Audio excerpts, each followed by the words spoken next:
Welcome back everyone for another episode of my Borussia M'Gladbach career on FIFA 15. Coming off the back of that massive win midweek in the first leg of the knockout stages in the Champions League against PSG. Our next fixture was against Bayer Leverkusen. We are storming into March as we are getting closer to the end of the season. We were playing at home against Leverkusen. This was my starting lineup again, going with Kruse and Berahino up front. Junuzovic dropping into that number 10 role. It is working out so well for us. Even though I've recently signed Thorgan Hazard, I've got him back in a Mönchengladbach top. It's just working out. I mean, Junuzovic, I couldn't have asked for a better first season from him. He's just been all over the place in a good way, that is. His work rate is fantastic, and if any of you guys are looking for a new central attacking mid player in your career mode, go after Junuzovic. I was fortunate enough to get him on a pre-contract in my first season in the January transfer window, but I don't think he would cost you that much anyway, but he's definitely worth checking out. Now, we almost went 1-0 up here as Patrick Aman. It was a freak shot. I thought it was going to go well wide, but it took a slight deflection. I thought it was going to end up into the back of the net, but it just went wide. Raphael did so well to keep the ball in there instead of it dribbling out for a throw. Passed it along the touchline, finding Andre Hahn, who took the ball into the box, hit it on his left foot, and the keeper pulled off a fantastic save.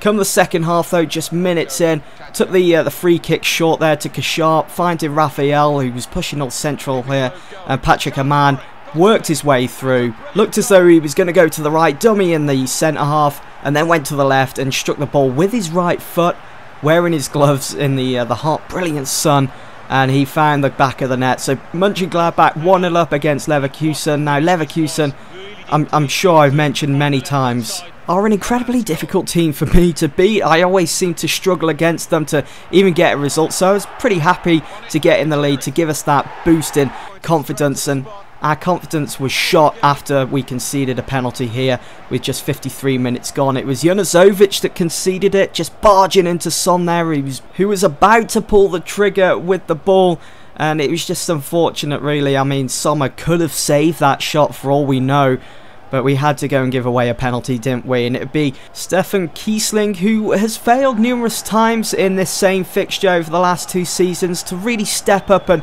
show that he is a fantastic centre-forward. But he did convert that penalty into a goal this time. He's finally scored against Mönchengladbach over these last 2 seasons. He certainly hasn't had the best of times in front of goal. But there was the equaliser. Berahino started to turn things around for him in this game, as his performance was pretty dire. And look at the ball control here from Raphael. The ball went from his left to his right, to his left to his right, and over. Raphael eventually gave the ball away, but he kept going for his work rate, just trying to get stuck in, trying to win the ball back for his team. Nothing really came of it. Now Hagota came on in the second half. As you know, he was my super sub last season, and he assisted Berahino here. I did think it was going to be Hagota to tap that ball into the back of the net, as I did go for the sweaty there, but it was Stocker. Stocker was the guy that was taking Hagota's place. I was surprised, because where was Hagota? Why wasn't he running alongside Berahino, his strike partner? What's that all about? But Leverkusen found the equaliser again, pegging us back once more, and they pegged us back once more with 77 minutes gone. It was Bellarabi with a stunner. Gonna have to watch the replay again for that, because I mean, the ball was beautifully delivered from Kiesling. He was probably Leverkusen's man of the match in this game, and it was just, I mean, it was a great run by Bellarabi. He was always going to get on the end of that, just pushing in front of the back four, and on the volley just found the back of the net. Now with moments to go, Hagota was one-on-one with the keeper, and he failed to put the ball in. Well, he failed to ping off a shot, but he went down. There was a challenge made, and it was another penalty awarded from the referee. Thankfully, it went to Mönchengladbach this time around, and you could see just getting his foot in the way as he was sandwiched. Look at that. It was kind of an overreaction from Hagota, but we still got the penalty with just minutes to go. Could we make it 3-2? It would be our top goal scorer, Berahino, taking the penalty. Surely he could convert the penalty into a goal, and he did. Mönchengladbach 3, Leverkusen 2 with just minutes to go. The keeper was rooted to the spot. Berahino firing the ball into the bottom left-hand corner. top goal scorer, top player, top signing this season, as we came away with the all-important 3 points, keeping that gap at just 8 points with Bayern Munich. But that all depends on their next result in the Bundesliga. So final score 3-2 to Mönchengladbach. Our next game would be away against Schalke. But first, you can see the top goal scorers list. Berahino on top of the pack with 16 goals to his name. Lewandowski close behind with 11. But Berahino is just going like the clappers at the moment. He's just hammer and tongs in front of goal for Mönchengladbach. Almost every game, it's guaranteed that he will get on the score sheet. Now, just quickly for you guys, going through the squad report before we head into March, before we head into our next game against Schalke. You know, looking at this squad of players, the position that we're in at the moment, you know, a 3-0 win over PSG, almost through to the quarterfinals of the Champions League. We're in second in the Bundesliga.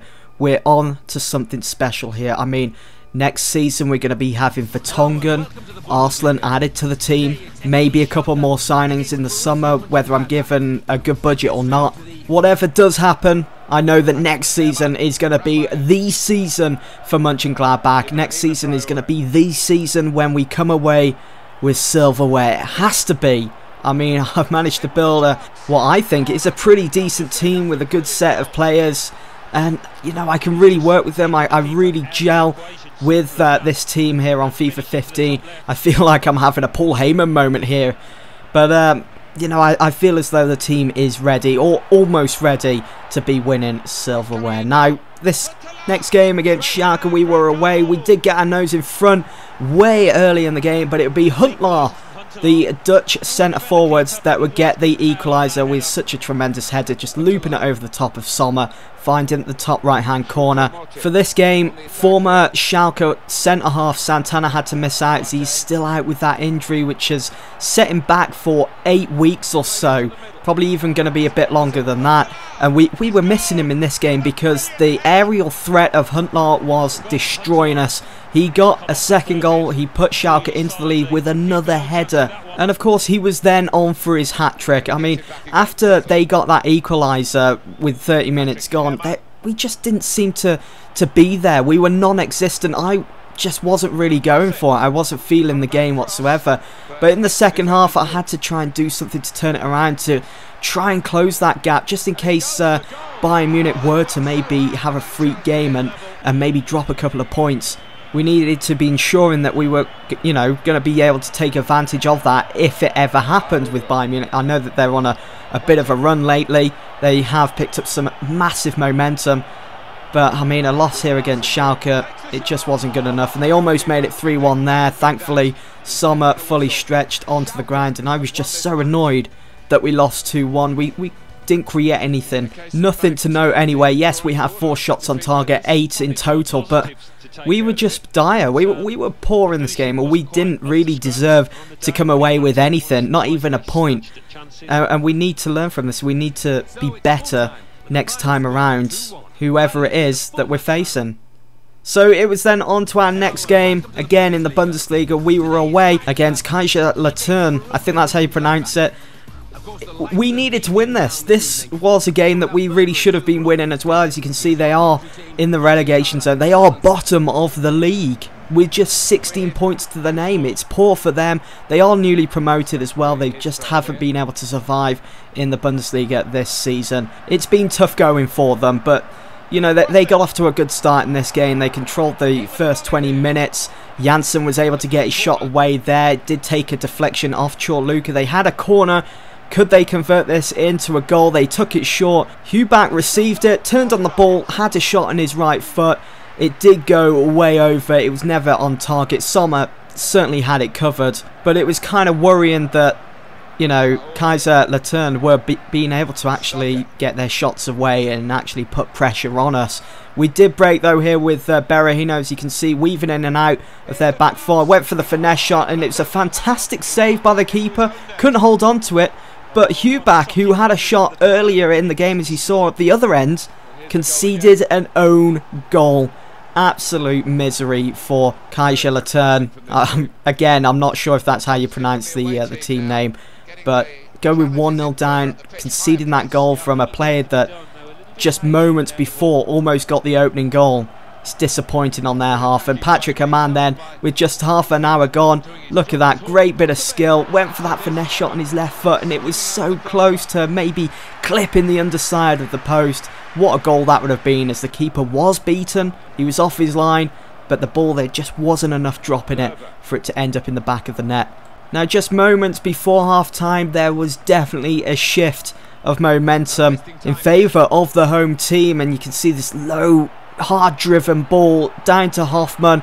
He finds Jensen in space, who pinged off a nice volley earlier in the game, as you guys saw. This time he was down on the ground with a sliding shot, would you say.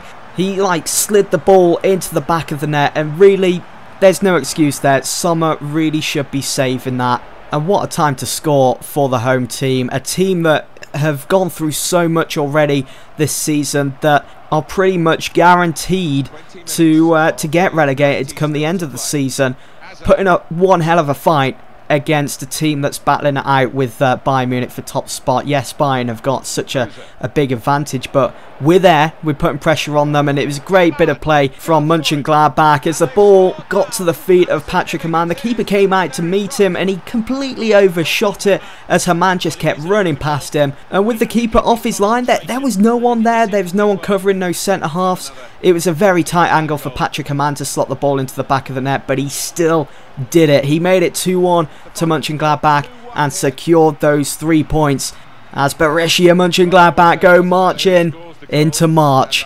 Guys, that's going to be the end of this episode. Hope you've all enjoyed, and I'll see you all very soon for the next one. Thanks for watching.